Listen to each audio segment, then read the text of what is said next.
Radha digital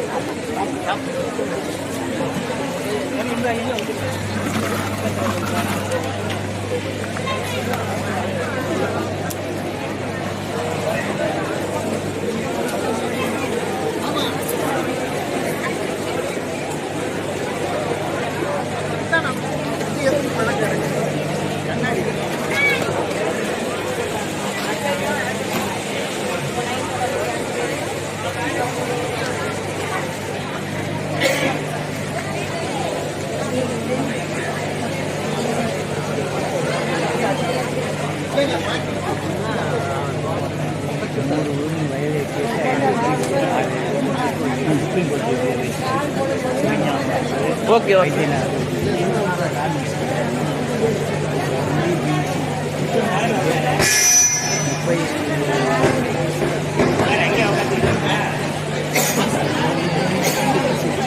கௌரவித்தல் மேலும் நம் பள்ளி மாணவர்களுக்கு சீருடை மற்றும் பரிசுகள் வழங்கும் விழா. இவ்விழாவிற்கு வருகை தந்துள்ள நிறைமொழி மாந்தர், நீதியின் வேந்தர், உச்ச நீதிமன்ற நீதிபதி, மாண்புமிகு நீதியரசர் திரு ஆர் மகாதேவன் ஐயா அவர்கள் உள்ளிட்ட அனைவரையும் நிகழ்ச்சியின் சார்பில் மீண்டும் ஒரு முறை கரவொலி எழுப்பி வருக வருக என்று வரவேற்று நிகழ்ச்சியினை தொடங்குகிறோம். நிகழ்ச்சியின் முதலாவதாக நம் தமிழின் சீரிழமையை திறம் வியந்து வாழ்த்தும் தமிழ்த்தாய் வாழ்த்து.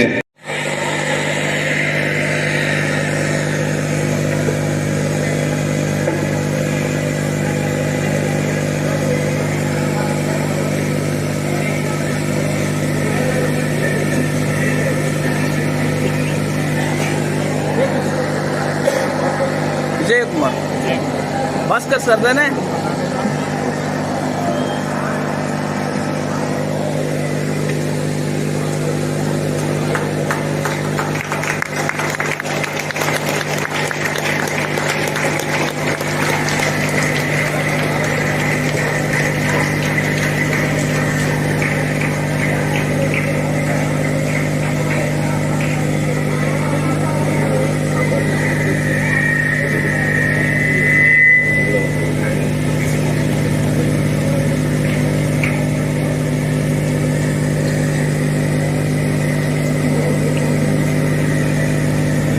சார்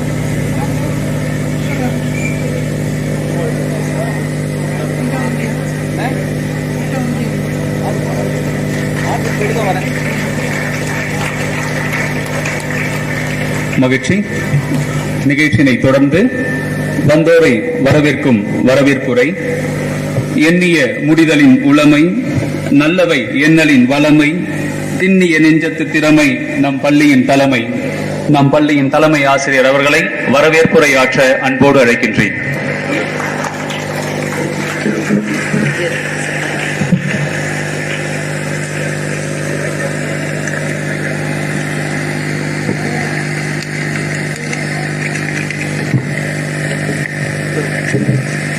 ஒரு பொன்னான நாள், மகிழ்ச்சியான நாள், மிகவும் மகிழக்கூடிய தருணம் இது. மூவேந்தர்களைப் போலும் நம்மிடையே வந்திருக்கும் நீதியரசர் மேஜர் ஐயா, சம்பத் ஐயா ஒருங்கிணைந்து பார்க்கக்கூடிய பேரு நம் பள்ளிக்கு கிடைத்திருக்கிறது. நம் பள்ளிக்கும் ஆசிரியர்களுக்கும் தலைமை ஆசிரியராக எனக்கும் நம் மாணவர்களுக்கும் கிடைக்க பெறாத ஒரு பேரு. அதனால் தான் மிகவும் மகிழ்ச்சியான தருணம் என்றேன். ஐயா அவர்கள் 24 ஆண்டுகள் வழக்கறிஞராக பணியாற்றி ஏறக்குறைய 9000 வழக்குகளுக்கு மேலாக திறன்பட வாதாடி, மேலும் 11 ஆண்டுகள் 96,000 வழக்குகளுக்கு தீர்ப்பு வழங்கிய மனுநீதி சோழன் அவர்.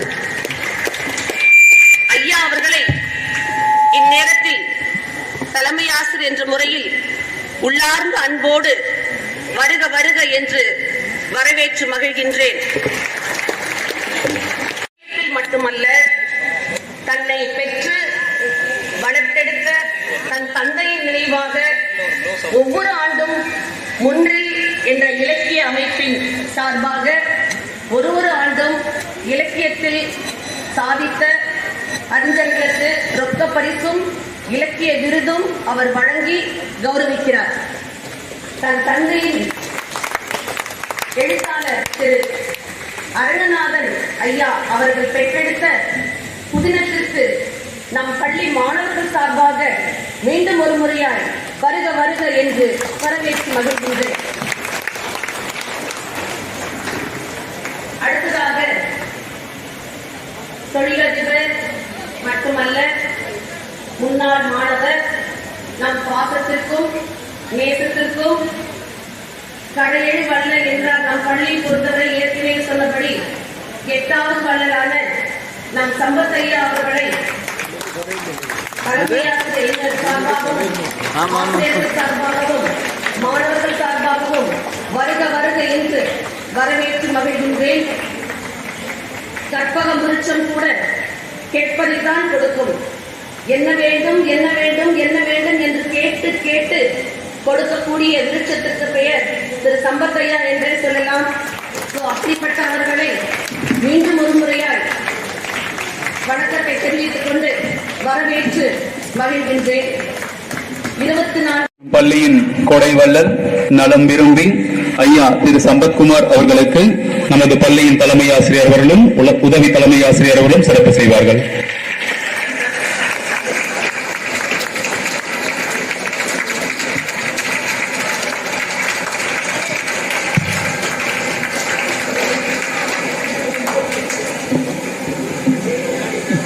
நிகழ்ச்சியில் தொடர்ந்து வாழ்த்துரை வழங்குவதற்கு ஐயா திரு மேஜர் வி நாராயணன் அவர்களை அன்போடு அழைக்கின்றேன்.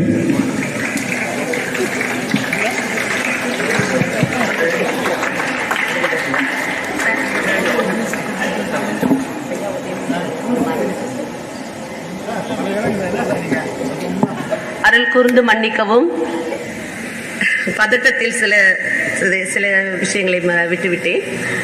வெகு தொலைவில் இருந்து நம் நீதியரசரை காண வேண்டும் என்ற ஆர்வத்தோடு நம்மிடையே வந்திருக்கும் ஓய்வு பெற்ற ஆசிரியர்கள், தலைமை ஆசிரியர்கள், மாறுதல் பெற்று சென்ற ஆசிரியர்கள், தயவு செய்து மன்னித்து விடுங்கள். நீங்கள் அனைவரும் இங்கு எங்கள் பள்ளிக்கு வந்திருப்பது என்பது எங்கள் பள்ளி செய்த பேரு. எங்களுக்கு அது மிகவும் மகிழ்ச்சியான ஒன்று. உங்கள் அனைவரையும் எங்கள் பள்ளி சார்பாக நான் அன்போடு வருக வருக என்று வரவேற்கிறேன். மேலும் இப்பள்ளியின் முன்னாள் மாணவர்கள் இப்பள்ளியில் இங்கு பயின்று இந்த விளையாட்டு மைதானத்தில் ஓடி மகிழ்ந்த அந்த தருணங்களை நினைத்திருப்பார்கள். அவர்களும் இன்று நம்மிடையே வந்திருக்கிறார்கள். அவர்களுக்கும் நம் பள்ளியின் சார்பாகவும் ஆசிரியர்கள் மாணவர்கள் சார்பாகவும் அன்போடு வருக வருக என்று வரவேற்று மகிழ்கிறேன். அருள் கூர்ந்து மன்னிக்கவும். அவர்களுக்கு வணக்கம். பிரின்சிபல் மேடம் சொல்லிட்டாங்க, பழைய மாணவர்கள் மறந்துட்டேன் சொல்லிட்டு. இந்த பழைய மாணவர்கள் மறந்துட்டா நீதியரசரை மறந்தா மாதிரிதான். முதல்ல ஒரு பழைய மாணவர், அதுக்கப்புறம் தான் உலகத்துக்கு நீதியரசர். ஸோ சொன்ன உற்சாகமான நிறைய கரகோஷம் இங்கேருந்து வந்தது வேற சொல்லும் போது. முன்னாள் மாணவர்களோட முன்னாள் மாணவர் ரொம்ப ரொம்ப எல்லா விதத்துலையும் they been proving themselves. குரல் வளமாகட்டும், செல்வ வளமாகட்டும், எல்லா வளத்திலையும் பழைய மாணவர்கள் இந்த காலத்து மாணவர்கள் ரொம்ப அதிகமாக இருக்காங்க. மேதகு அப்துல் கலாம் அவர்களை ஒரு முறை முதல்ல அவர் பிரைம் பிரசிடென்ட் ஆன போது ஃபர்ஸ்ட் பேட்டி ரிப்போர்ட்டர்ஸ் கேட்குறாங்க, உங்களோட வாழ்க்கையில் முக்கியமான தருணம் எதுன்னு. இந்த தருணம் தானே கேட்குறாங்க. அவர் சொன்னார், இந்த தருணம் தான், இல்லைன்னு சொல்ல முடியாது, ஆனால் அதோட முக்கியமான தருணம் என்னன்னு தெரியுமான்னு கேட்குறேன். தெரியலன்னு யார் ரிப்போர்ட்டர் சொல்கிறார். அவர் சொன்னார், நான் 7ஆம் கிளாஸ் படிக்கும்போது நீ வாழ்க்கையில் உயர்ந்த நிலை வருவடான எனக்கு 7ஆம் கிளாஸ் சொல்லிக் கொடுத்த பிசிக்ஸ் மாஸ்டர் சிவசுப்ரமணிய ஐயர் சொன்னார். அப்போ நான் நம்பலை, ஆனால் தினமும் சொல்லி என் மனசில் ஒரு விதை ஊன்றிட்டார். அந்த விதை ஊன்றப்பட்ட உடனே நான் மேற்கொண்டு படித்தேன், இன்ஜினியரிங் படித்தேன், மேற்கொண்டு ஒரு பைலட் ஆகணும்னு ஆசைப்பட்டேன். பைலட்டுக்கு எக்ஸாம் எழுதிட்டேன், எக்ஸாமில் ரிசல்ட் பாஸ் ஆகிட்டேன்.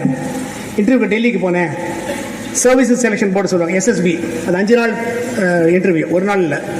5 நாள் முடிச்சுட்டு கடைசி 5ஆவது நாளில் நான் ஃபெயிலுன்னு சொல்லிட்டாங்க. விமானப்படையில் ஐஏஎஃப்க்கு ஆஃபீஸராக சேரலான்னு போனேன், முடியல. ரொம்ப டிஜெக்ட் ஆகிட்டேன். வேறு வழியில் சொல்லிட்டு என்ன பண்ணுறது, ட்ரெயின் இம்மீடியட்டாக இல்லை.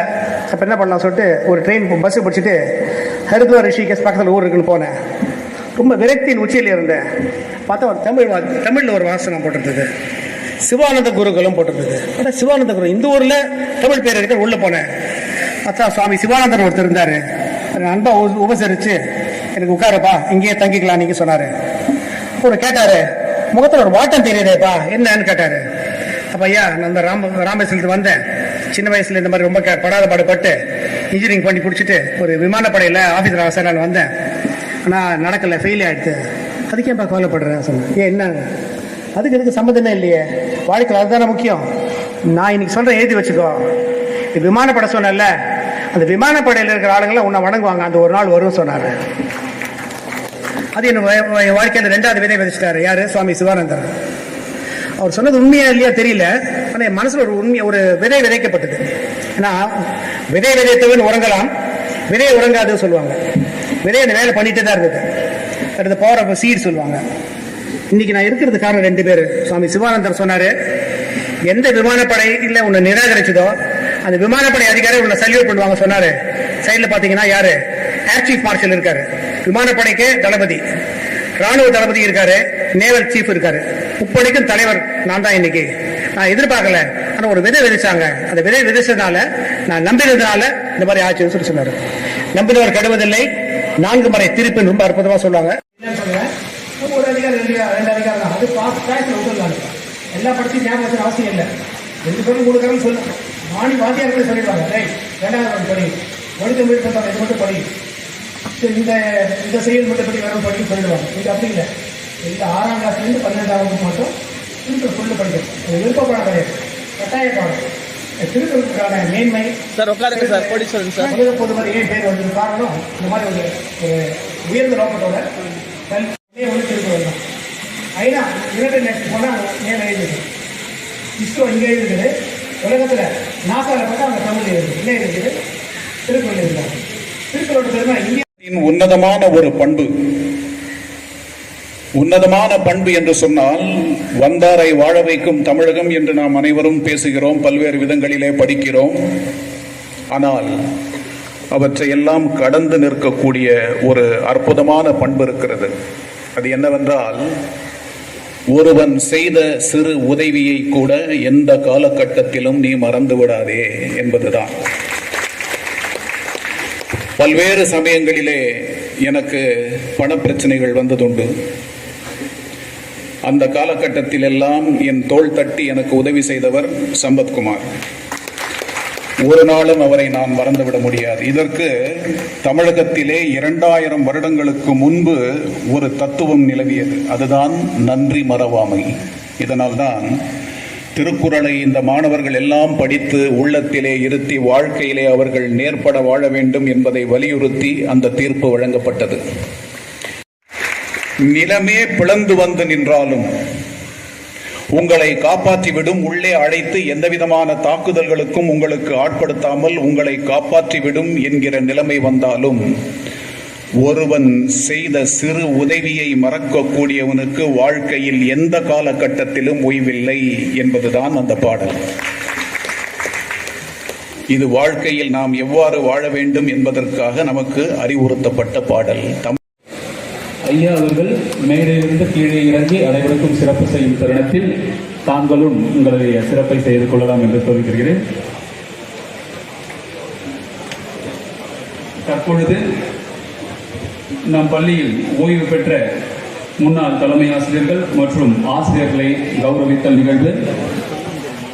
மாண்புமிகு நீதியரசர் அவர்கள் மேடையிலிருந்து இறங்கி தாங்கள் இருக்கும் அந்த இடத்திற்கே வந்து சிறப்பு செய்ய இருக்கிறார்கள்.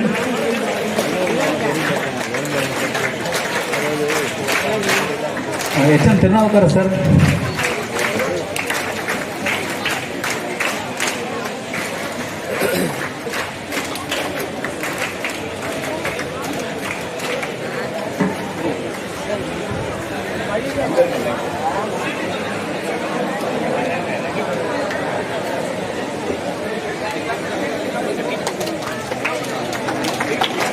இந்த நிகழ்விற்கு வருகை தந்திருக்கக்கூடிய முன்னாள் தலைமை ஆசிரியர்கள், ஓய்வு பெற்ற தலைமை ஆசிரியர்கள், ஓய்வு பெற்ற ஆசிரியர்கள் இங்கே வருகை தந்துள்ளீர்கள். அவர்களுடைய பெயர்களை நான் தொடர்ச்சியாக வாசித்து விடுகிறேன். திருமதி பி. லட்சுமி அம்மையார்,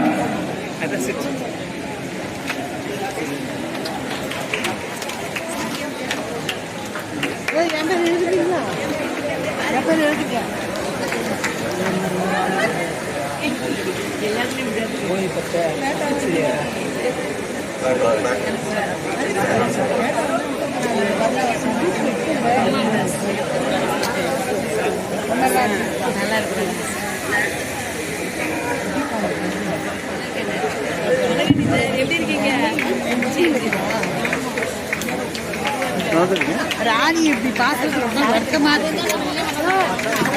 இருக்கக்கூடாது.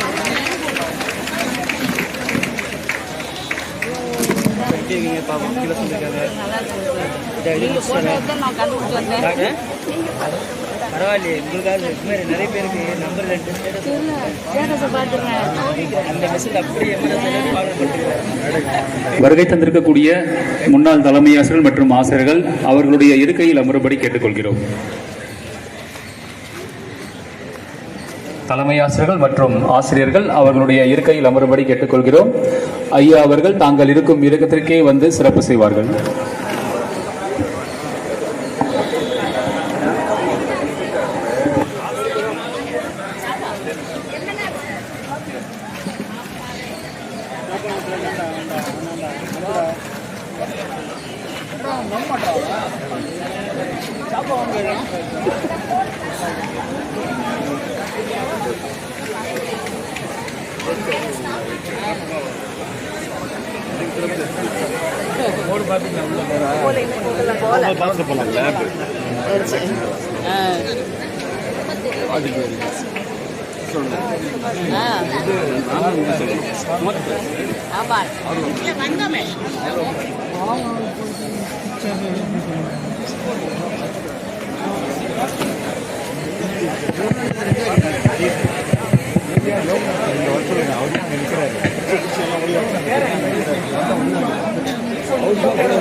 கனிவான கவனத்திற்கு முன்னாள் தலைமை ஆசிரியர்கள் மற்றும் ஓய்வு பெற்ற ஆசிரியர்கள் தங்கள் இருக்கையிலேயே அமரும்படி கேட்டுக்கொள்கிறோம்.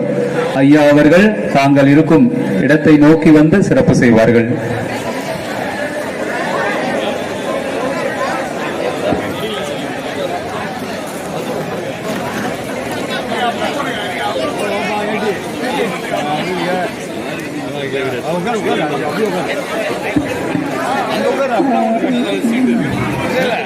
தங்கள் இருக்கையில் அமரும்படி மீண்டும் கேட்டுக்கொள்கிறோம்.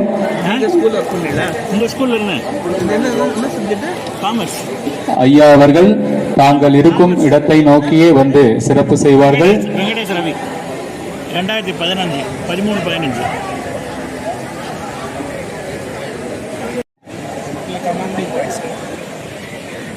நல்லா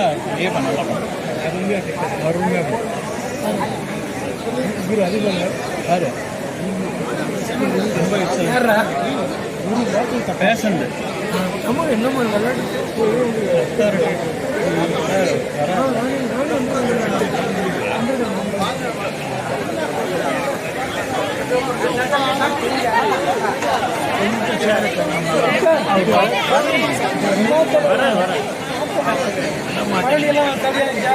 முடிச்சு சாப்பாடு முடிச்சாங்க.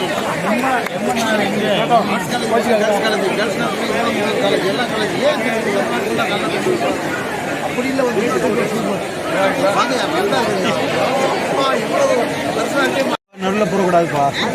அவளை கொடுக்கும்போது மரியாதை கொடுக்கும்போது நம்ம கொடுக்கக்கூடாது. பேட்ச் ஆஃப் 86 சொல்லியிருக்கேன். பேட்ச் ஆஃப் 86 சொல்லிட்டேன்.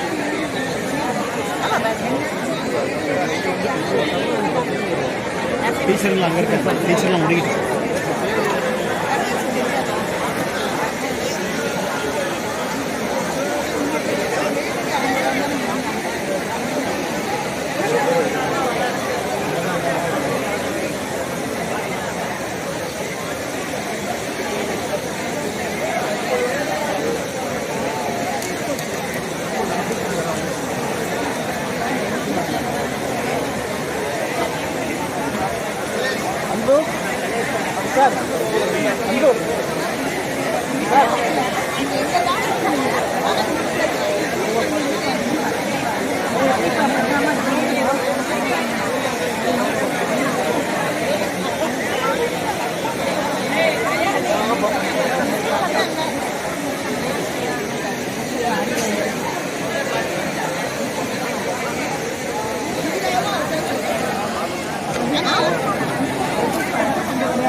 இல்லை நீங்கள் இப்போ மட்டும் வரத்துக்குள்ளே மறைச்சிட்டாமா எல்லாரையும் மறைச்சிட்டாங்க இது பண்ணும்போது